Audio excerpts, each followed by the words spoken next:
Greetings, friends. What is a fair wage? How much should it be?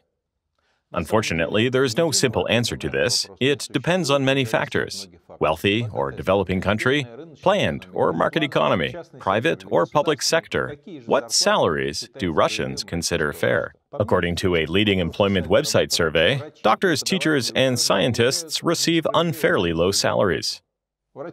On average, doctors should make about $1,700 a month.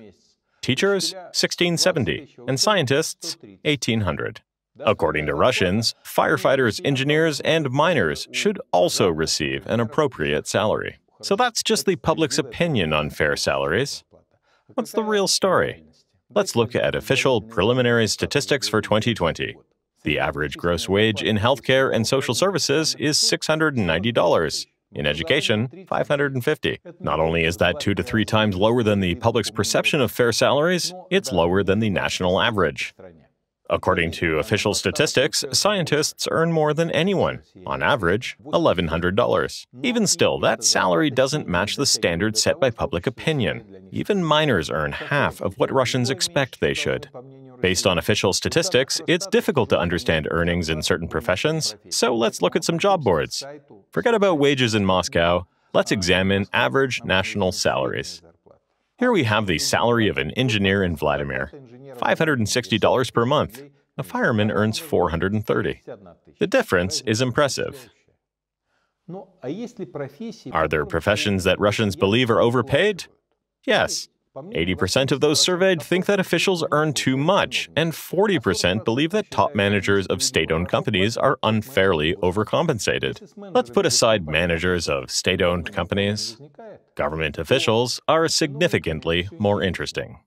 Looking at the Federal State Statistics Service's data, we can see that the average salary for public administration is slightly higher than the national average, but not that high, $757. What's the catch? Why do people think we overpay officials? The answer is simple. The word officials refers to the top tier of government, ministers, representatives, and governors. The reality is very different at that level. A low-end ministerial income is about $278,000 per year. Comparably, some earn more than $10 million a year. It's similar for representatives and governors. Most officials attribute their wealth to having a business-savvy wife or mother-in-law, or by selling a high-value asset, which they had inexplicably acquired. The thing is, no one but investigators and prosecutors believe these stories. Or do they? When a minister or governor falls into disfavor, the questionable origin of their wealth is often immediately unveiled for all to see. The people, of course, think that's wrong and unfair. They aren't fooled by the officials' lies and questionable tax filings. Quite a remarkable predicament. Society finds this to be unfair. Officials and state managers bathe in luxury, while teachers, doctors, and scientists get significantly less money than Russians would expect.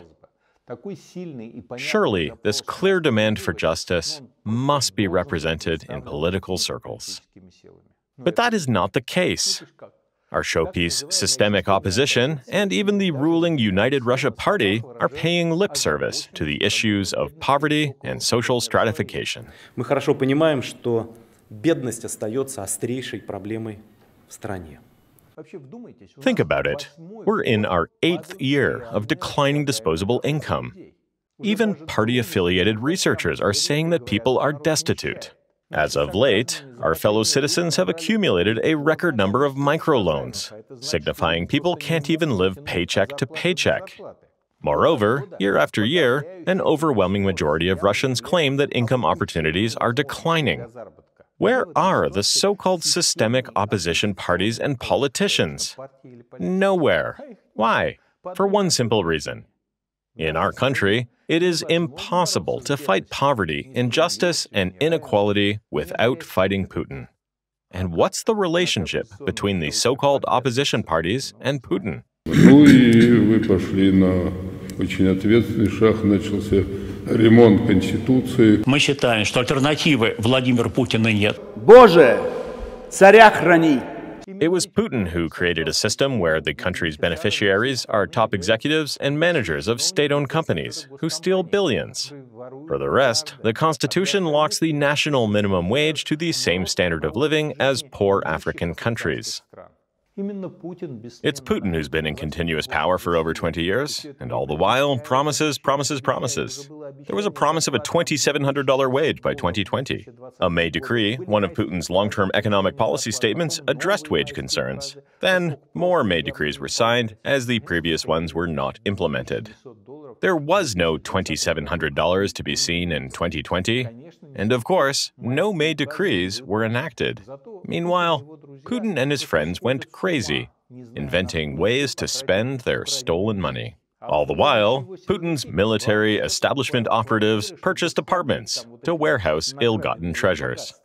Criticizing the Putin regime for impoverishing most citizens is not a leftist policy.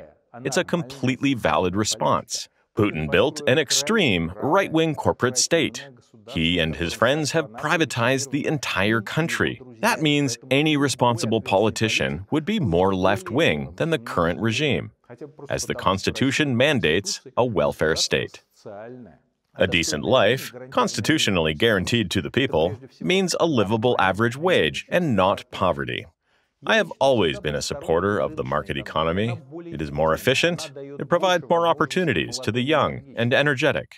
When Russia defaulted on its debts in 1998, I stood face-to-face with Yukos workers who lost 2/3 of their wages in a day. It wasn't their fault, nor entirely mine. It happened. But they lost the ability to feed their families at once. Believe me, it's a very difficult thing to witness, and makes you reevaluate your beliefs. Practically, the state has a sole purpose: to create as comfortable and safe a life as possible for its citizens. If the majority of people consider the apparatus to be unjust, they cannot be ignored. If left-wing parties aren't even concerned about ensuring a decent but not extravagant wage for their citizens, other politicians will have to bear that responsibility. It just has to be done. Thank you for watching this video. Please like and subscribe to the channel and turn on notifications to be alerted when my new videos are released. Have fun!